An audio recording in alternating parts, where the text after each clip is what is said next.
Hello friends, welcome back to our channel. ഇന്ന് നമ്മളൊരു cooking recipe ആയിട്ടാണ് എത്തിയിരിക്കുന്നത്. എന്താണെന്നല്ലേ, ഇതിൻ്റെ പേരാണ് ലക്കടി ആലു.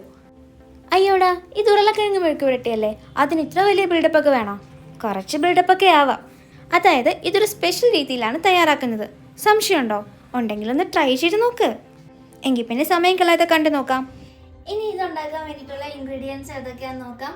ഒരു 7 ഉരുളക്കിഴങ്ങ് എടുത്തിട്ടുണ്ട്, പിന്നെ ഒരു 3 സവോള, ഒരു പച്ചമുളക്, ഒരു 1/2 ടീസ്പൂൺ മുളക് പൊടി, മഞ്ഞൾപ്പൊടി, 1 ടീസ്പൂൺ കുരുമുളക് പൊടിച്ചത്. ഇതിപ്പോൾ നമ്മൾ 2 പേർക്ക് വേണ്ടിയിട്ടാണ് ഉണ്ടാക്കുന്നത്.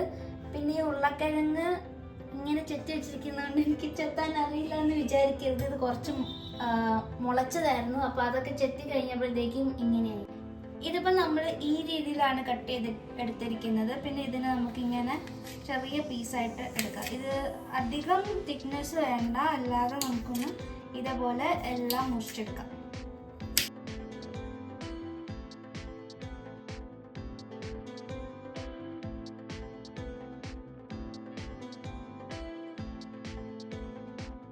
ഇപ്പം നമ്മളിതെല്ലാം അരിഞ്ഞെടുത്തിട്ടുണ്ട്. ഉരുളക്കിഴങ്ങ് ഈ രീതിയിൽ അരിഞ്ഞെടുത്തു.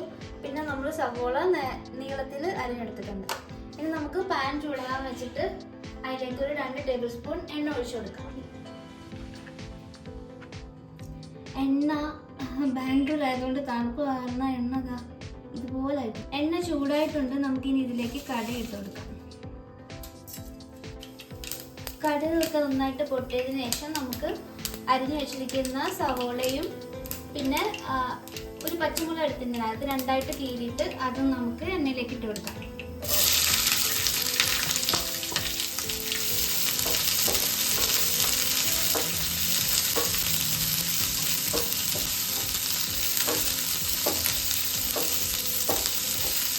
ഇനി നമുക്ക് ഇതിലേക്ക് ആവശ്യത്തിന് ഉപ്പ് ചേർത്ത് കൊടുക്കാം.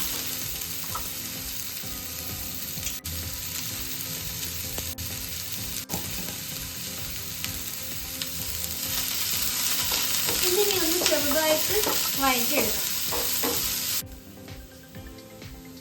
ലക്കടി ആലു എന്നൊക്കെ പറയുമ്പോൾ നിങ്ങൾ വലിയ എന്തോ സംഭവമാണെന്ന് വിചാരിച്ചെങ്കിൽ ഇത് വളരെ സിമ്പിൾ ആയിട്ടുള്ള ഒരു റെസിപ്പിയാണ്. ലക്കടി എന്ന് പറയുന്നത് ഈ ഉരുളക്കിഴങ്ങ് ഇതുപോലെ പീസായിട്ട് മുറിച്ചിരിക്കുന്നതുകൊണ്ടാണ്. ഒരു ചെറിയ തടിയുടെ ഒരു ഷേപ്പില്ലേ, അതുകൊണ്ടാണ് അങ്ങനെ പറയുന്നത്. ഇതിപ്പോൾ ഈ ഉള്ളി അത്യാവശ്യം മൂത്ത് വന്നിട്ടുണ്ട്. ഇനി ഇതിലേക്ക് നമുക്ക് ഉരുളക്കിഴങ്ങ് ആഡ് ചെയ്ത് കൊടുക്കാം.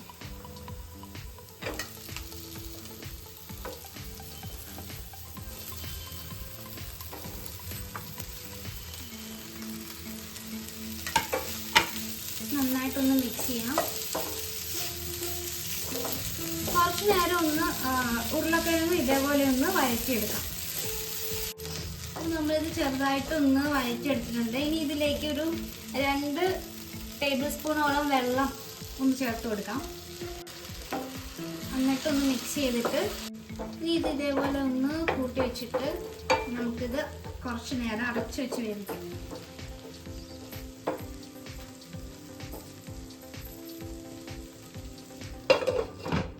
കുറച്ച് നേരം ഇരുന്ന് വേവിക്കാം. എന്നിട്ട് ഇടയ്ക്കൊന്ന് ഇളക്കി കൊടുക്കണം, അല്ലെങ്കിൽ ഇത് അടിയിൽ പിടിക്കും.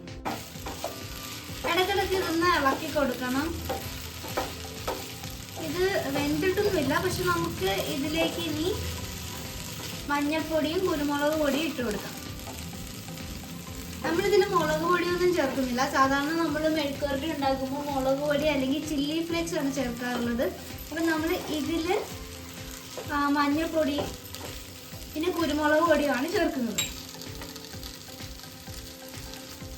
ഇത് വെന്ത് കഴിഞ്ഞ് ഇളക്കി കഴിഞ്ഞ് കഴിഞ്ഞാൽ ചിലപ്പോൾ ഉടഞ്ഞു പോകാനുള്ള ചാൻസ് ഉണ്ട്. അതുകൊണ്ടാണ് ഞാൻ ഇത് വേകുന്നതിന് മുമ്പ് ഇട്ടിട്ടൊന്ന് മിക്സ് ചെയ്തിട്ട് അടച്ചു വെക്കാമെന്ന് വിചാരിച്ചത്. നന്നായിട്ട് മിക്സ് ചെയ്തിട്ട് നമുക്ക് അടച്ചു വെക്കാം. നമ്മൾ ഇതുപോലെ നന്നായിട്ട് മിക്സ് ചെയ്തെടുത്തിട്ടുണ്ട്. ഇനി നമുക്ക് ഇതുപോലെ നേരത്തെ അടച്ചു വെച്ചതുപോലെ തന്നെ കുറച്ച് നേരം അടച്ചു വെച്ച് വേവിച്ചെടുക്കാം.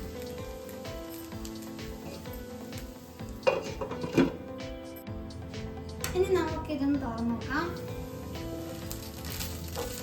നമ്മുടെ ഉരുളക്കിഴങ്ങൊക്കെ നന്നായിട്ട് വെന്ത് സെറ്റ് ആയിട്ടുണ്ട്. നമുക്കിതിനെ സെർവിങ് ബൗളിലേക്ക് മാറ്റാം. അപ്പം നമ്മുടെ ലക്കടി ആലു ഇവിടെ തയ്യാറായിട്ടുണ്ട്. ഇത് ചോറിൻ്റെ കൂടെയും ചപ്പാത്തിയുടെ കൂടെയൊക്കെ കഴിക്കാൻ നല്ലതാണ്.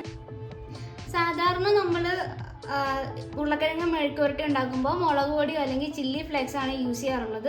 പക്ഷെ അതിന് പകരം നമ്മളിവിടെ കുരുമുളക് പൊടിയും മഞ്ഞൾപ്പൊടിയും മാത്രമാണ് ഉപയോഗിച്ചിട്ടുള്ളത്. അത് കുരുമുളക് പൊടി മാത്രം ഉപയോഗിക്കുമ്പോൾ ഒരു പ്രത്യേക ടേസ്റ്റാണ്. അപ്പോൾ നിങ്ങൾ ഇതൊന്ന് ട്രൈ ചെയ്ത് നോക്കണം. പുതിയൊരു വീഡിയോയിലേക്ക് കാണുന്നവരേക്കും ബൈ.